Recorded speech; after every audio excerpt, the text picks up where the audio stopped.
Ela é jornalista, escritora e produtora. Carolina Freitas é a nossa entrevistada de hoje para falar de seu trabalho e de seus projetos, que tem como destaque o resgate da história do comércio antigo aqui da cidade imperial. Carolina, seja muito bem-vinda ao Cultura na TVC. É uma honra e uma alegria poder dividir esse espaço com uma jovem tão talentosa e tão dedicada. Oi, Sandra. Antes de qualquer coisa, quero te agradecer pelo convite e pela oportunidade não só de dividir esse espaço com você, mas também de participar dessa nova etapa da sua carreira. Talvez o público não saiba, mas você foi uma das primeiras pessoas que eu entrevistei enquanto jornalista, ainda no tempo de estagiária, e desde então a gente não se largou mais. A gente tem acompanhado os projetos uma da outra e sempre na torcida, ainda que de longe. Então é um prazer estar aqui no seu programa e também um prazer contar um pouquinho das minhas novas iniciativas e dos meus projetos que estão em andamento. Conte-nos um pouquinho sobre sua infância. Quando você olha pelo retrovisor, você vê que o jornalismo era o caminho que sempre quis trilhar? Sim, sempre. E é interessante porque na época do vestibular, numa turma de 50 alunos, eu era a única que queria cursar a faculdade de jornalismo. Isso nunca mudou para mim. Eu lembro claramente que um dia, quando eu tinha meus 12 anos, eu saí da escola com a certeza de que eu ia me tornar uma jornalista. Eu recebi um elogio depois de escrever uma redação da minha professora Marici, com quem eu tenho contato até hoje, e aquilo fez crescer ainda mais essa vontade que já existia dentro de mim. E aqui em casa, o incentivo à leitura e à escrita aconteceu desde bem cedo.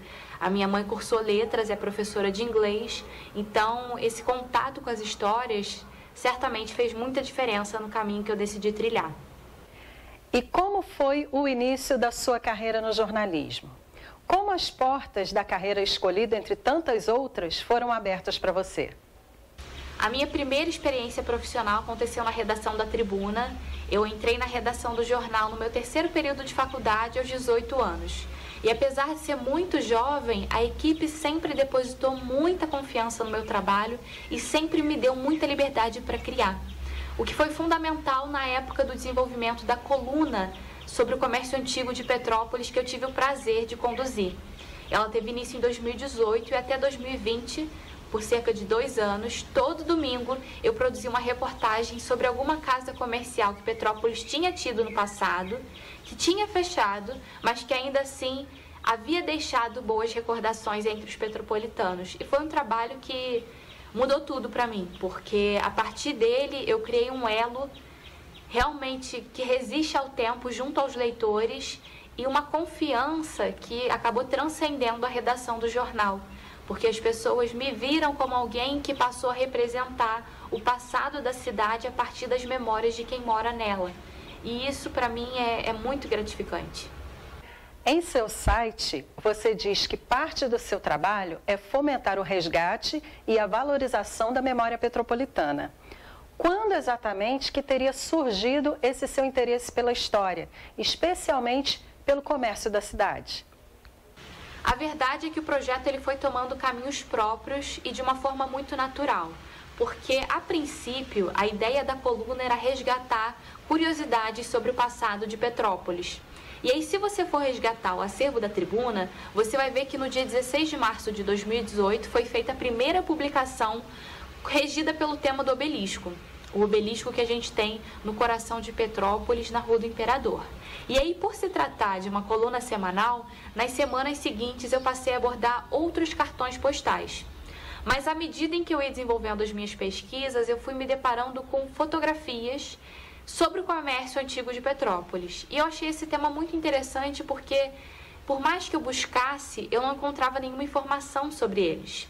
E eu lembro claramente de me deparar com uma matéria que havia sido produzida pela CDL sobre a antiga musical. E a matéria falava sobre as histórias de amor que tinham tido início dentro daquele estabelecimento. E isso para mim foi como um estalo, porque eu pensei, se esse tipo de história foi encontrado nessa loja, com certeza o restante do comércio extinto abriga memórias semelhantes. E isso foi o que deu realmente o pontapé inicial para esse trabalho envolvendo o comércio. E foi desse seu interesse que nasceu o primeiro livro, Petrópolis, o comércio de ontem, a saudade de hoje. Em algum momento você imaginou que suas pesquisas renderiam um fruto tão especial? Você considera seu livro um divisor de águas na sua carreira? Eu nunca imaginei que meu trabalho pudesse render um livro. Quem acompanhou de perto sabe que a minha maior preocupação enquanto eu desenvolvia a coluna era conseguir fechar as reportagens a tempo. Porque, por se tratar de um projeto semanal, eu tinha em média 5 dias para estabelecer, definir qual seria a casa comercial que eu ia abordar, rastrear os antigos administradores daquele negócio, fazer contato com ex-funcionários e clientes, desenvolver toda essa etapa de pesquisa, de apuração, de entrevista, compilar o material e escrever a matéria. Então você imagina, 5 dias para fazer isso tudo.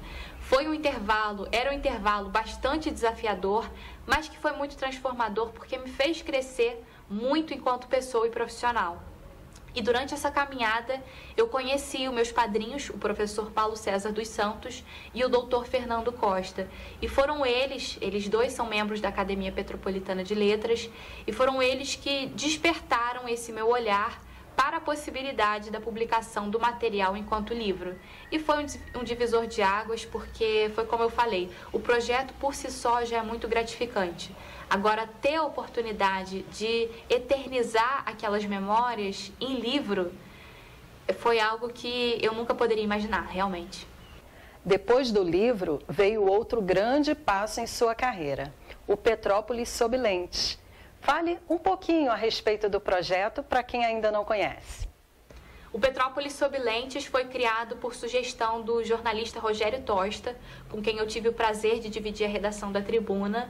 Desde o comecinho da coluna, ele sempre viu muito potencial no que eu fazia e me deu como sugestão a criação de um site em que eu pudesse armazenar esse material, não só para o meu controle, mas também para levar essas reportagens a pessoas que, de repente, haviam morado em Petrópolis, mas estavam afastadas há algum tempo.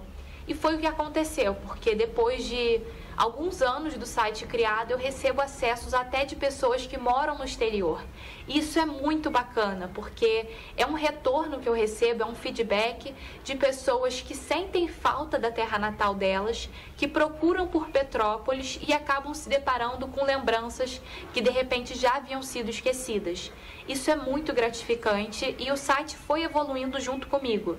Ele hoje é o único portal dedicado à memória da cidade, dedicado à preservação da memória da cidade, e lá eu compilo não apenas essas reportagens que eu desenvolvi sobre o comércio antigo, mas também iniciativas atuais minhas, como o próprio desenvolvimento de curtas-metragens envolvendo o comércio tradicional ativo, que foi um projeto meu que teve início durante a quarentena. E como tem sido a experiência com a produção dos vídeos? Um longa-metragem faz parte dos seus planos? Tem sido surpreendente porque nesse processo eu descobri que os vídeos nada mais são do que uma nova forma de contar histórias de uma maneira tão encantadora quanto a escrita é para mim. E é muito bom você ter a oportunidade de conhecer a história de um estabelecimento que você já conhece há tempos, mas nunca tinha tido essa oportunidade de adentrar e observar com outros olhos. Esse projeto eu chamei de Petrópolis sob as lentes da tradição, porque é isso, cada estabelecimento traz uma diferente perspectiva do que é fazer comércio em Petrópolis. Eu ainda não cogitei um longa-metragem, mas confesso que é uma boa ideia. De repente, no futuro, eu posso compilar esses curtas que eu venho desenvolvendo em uma produção mais extensa.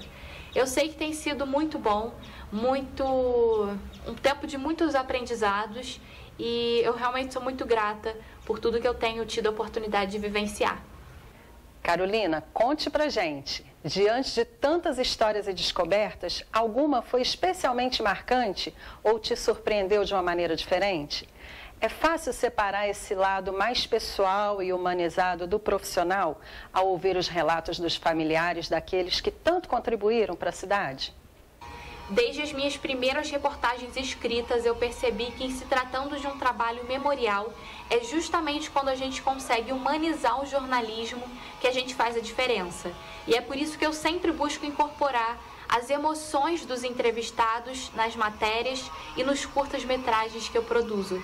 Porque é justamente o sentimento que faz com que a pessoa se sinta representada dentro daquela produção. Você perguntou sobre alguma história que tenha marcado. No que diz respeito aos vídeos, a história da Relojoaria Ângelo foi a que estreou o projeto e é uma que, para mim, foi bastante especial. Primeiro, porque a minha família tem uma relação de longa data com a relojoaria, temos memórias afetivas relacionadas ao estabelecimento. E segundo, porque o seu Lino é alguém que tem dedicado a vida dele à construção da loja e ao ato de servir aos outros. E eu acho que não tem nada mais digno do que isso. Ele faz o trabalho, desempenha o trabalho dele com muito carinho e você sente como se estivesse numa outra atmosfera ali dentro. E o que vem pela frente? Quais são os seus projetos para o futuro?